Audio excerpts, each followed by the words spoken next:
शिक्षकों के परम आदरणीय संरक्षकगण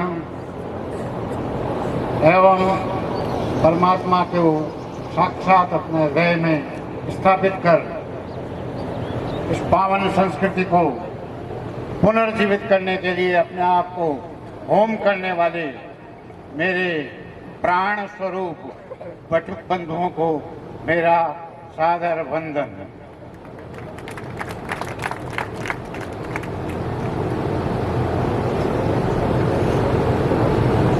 जैसा कि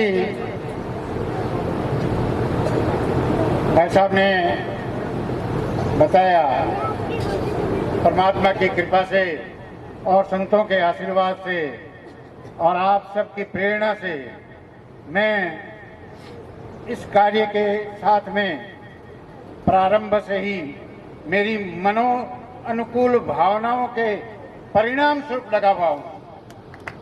मेरा क्योंकि मेरी मन और मेरी तृप्ति मेरे अपने स्वांतः सुखाय के लिए इस काम के साथ में लगा और लगा हुआ हूँ और इसकी फलश्रुति में देख रहा हूँ कि आज वर्तमान में अभी जिन जिन शिक्षकों का या जिन जिन व्यवस्थापकों का सम्मान किया गया, ये सारे सम्मान इसी धरा से, इसी परंपरा से विकसित होकर के आज 24-25 साल के अंदर एक श्रेष्ठ समाज जीवन लेकर के खड़े हैं।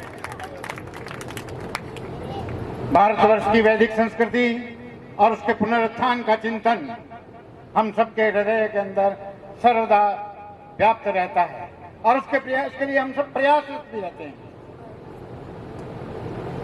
और इस प्रयास को निरंतर जारी रखने के परिणाम कैसे आते हैं, उसका एक छोटा सा उदाहरण हम अपनी आंखों के सामने देख रहे हैं। 25 वर्षों की तपस्या और 25 वर्षों की तपस्या के अंदर 11,000 वैदिक शिक्षण प्राप्त करके नित्य संध्या करने वाले समाज जन संसार इस एकमात्र प्रकल्प से समाज में काम कर रहे हैं। और इसके साथ में और देखेंगे कि एक ये 24-25 वर्ष पहले लगा हुआ एक पौधा आज उस पौधे के माध्यम से मुझे जितनी संज्ञान मिल रहा है, कम से कम इस राजसमंद जिले के अंदर ऐसे 5-5, 7-7 भी शिविर और भी लग रहे हैं और इस प्रकार से। और ये आवश्यक क्यों है? ये परमात्मा की लीला है।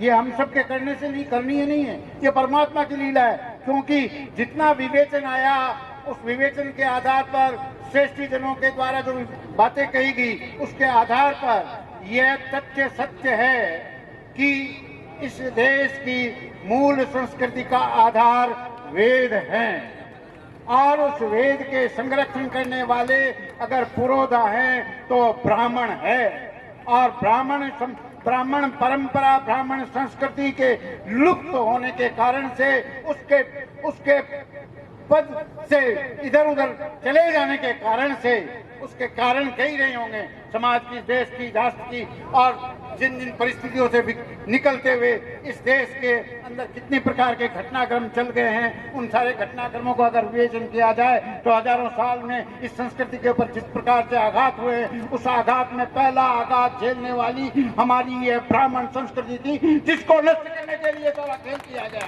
क्योंकि यही आधार था। इसी आधार से सारा राष्ट्र खड़ा था, इसी आधार से हम विश्वगुरु के सिंहासन पर विराजमान थे। उस आधार को नष्ट करने का काम सारी आक्रांताओं ने यहाँ बार बार किया है और उस आक्रांताओं के प्रभाव का आज भी ऐसा प्रभाव है कि हम उसकी महत्ता को गौण करके चल रहे हैं, उसकी महत्ता को समझ नहीं पा रहे हैं और उस समझ नहीं पाने के कारण से आज भी हम त्रस्त हैं, दुखी हैं। और परमात्मा की लीला ये आरंभ हो रही है, ये आरंभ है। आरंभ 25 वर्ष कोई बहुत बड़ी चीज नहीं है, आरंभ है। हजारों साल के हमारे कलंकों को, हजारों साल के हमारे ऊपर आई हुई संकटों का विनाश करने के लिए जब ये राष्ट्र के पुरोहित जागृत हो जाएंगे, और राष्ट्र के पुरोहित जागृत हो जाएंगे तो समाज की संपूर्ण वर्ण व्यवस्था कायम हो जाएगी, और संपूर्ण वर्ण व्यवस्था का जब खड़ी हो जाएगी तो समाज एक सुख और शांति से अपने जीवन को जीते हुए विश्व के कल्याण की कामना करते हुए संपूर्ण विश्व की मानवता को त्राण देने वाला आधार खड़ा हो जाएगा। और इसलिए वर्तमान में 5 प्रण में आपको देने की कोशिश कर रहा हूं, उसको देखेंगे। हमारी संस्कृति को नष्ट करने और इसको देखने के लिए बहुत सारे हमारे शिक्षित विद्यार्थी आज शिक्षक बनकर के यहाँ उपस्थित हैं, बहुत सारे समाज के जन उपस्थित हैं, बहुत सारे ऐसे श्रेष्ठ पुरुष यहाँ पर उपस्थित हैं। उनके साथ में मैं ये बात शेयर करना चाहता हूँ, और ये बात शेयर नहीं, ये राष्ट्र का संकल्प है। उस संकल्प के आधार पर बात कर रहा हूँ, और वह संकल्प है इस देश के, इस समाज के अंदर इस समाज के पुरोहितों को, हम सब पुरोहित हैं समाज के, उन पुरोहितों को वर्तमान समय में जो जो चीजें हमको करनी है उन करणीय बिंदुओं को की ओर अगर हम अपनी शक्ति का सही नियोजन करेंगे तो यह राष्ट्र जब खड़ा होगा तो उसके अंदर एक सहायक बन करके हम सब भी खड़े होंगे। और वह उसका पहला बिंदु है, हमारे समाज का कुटुंब नष्ट हो रहा है। पहली व्यवस्था सबसे पहली व्यवस्था जो होती है मनुष्य के जीवन के, वह कुटुंब से आरंभ होती है। जब कुटुंब संगठित रहता है, कुटुंब व्यवस्थित रहता है, कुटुंब संस्कारवान रहता है तो समाज संस्कारवान बनता है, समाज संस्कारवान बनता है तो राष्ट्र संस्कारवान बनता है। इसलिए हमारे कुटुंबों को ठीक ढंग से संभालने की आवश्यकता है। मैं विषय को विस्तार नहीं देना चाह रहा हूँ क्योंकि समय बहुत कम है, और इस विस्तार को नहीं देते हुए इस विषय को समझेंगे। सभी प्रबुद्ध जन हैं, सभी श्रेष्ठ लोग हैं, सभी ज्ञाता लोग हैं, समाज के अंदर अपने आप को प्रबोधन करके और समाज के कुटुंब को किस प्रकार से मजबूत किया जाए। कुटुंब परंपरा में जहाँ पर इतनी विसंकलित हो गई कुटुंब परंपरा कि मनुष्य जीवन में प्राथमिकता क्या है इसका आभास खत्म हो गया है, आभास खत्म हो गया है। प्राथमिकता जहाँ माता और पिता होने चाहिए वहाँ माता और पिता की जगह अर्जन उपार्जन शिक्षा ये सब उसके आवश्यक बिंदु हो गए हैं, जबकि प्राथमिकता अपने जीवन की आधार माता पिता और अपने बुजुर्गों का संरक्षण है। और ऐसी अनेकों बातें हैं समाज में, परिवारों के अंदर न किसी प्रकार का खान रहा है, न पान रहा है, न संस्कार रहा है। सभी प्रकार के संस्कारों का जो नाश हो रहा है वह इस वैदिक शिक्षा के माध्यम से, इस वटुक परंपरा से विकसित होता हुआ निकल करके आने वाले 25 वर्ष बीते हैं, 50 वर्षों में ये वट वृक्ष के रूप में पल्लवित होकर के और राष्ट्र को पुनर्जागरण की ओर ले जाएंगे। इस कुटुंब व्यवस्था को ठीक करना है। आज पर्यावरण दिवस भी है, आज पर्यावरण दिवस है, जिस पर्यावरण के आधार पर हम सब अपने आप को जिंदा महसूस करते हैं, जिसके आधार पर अपने प्राण शक्ति को प्राप्त करते हैं, वह पर्यावरण नष्ट हो रहा है। और उस पर्यावरण को नष्ट होने से बचाना बहुत आवश्यक है। अगर ये पर्यावरण सुरक्षित नहीं रहा तो प्रकृति संतुलित नहीं रहेगी, और प्रकृति का संतुलन बिगड़ गया तो हम सबका संतुलन बिगड़ने वाला है। और इस पर्यावरण को संतुलित और विकसित रखने के लिए हम सबको कार्य करना है। यह समाज के लिए दूसरा बिंदु है। तीसरा बिंदु है, समाज में हम सब एक हैं।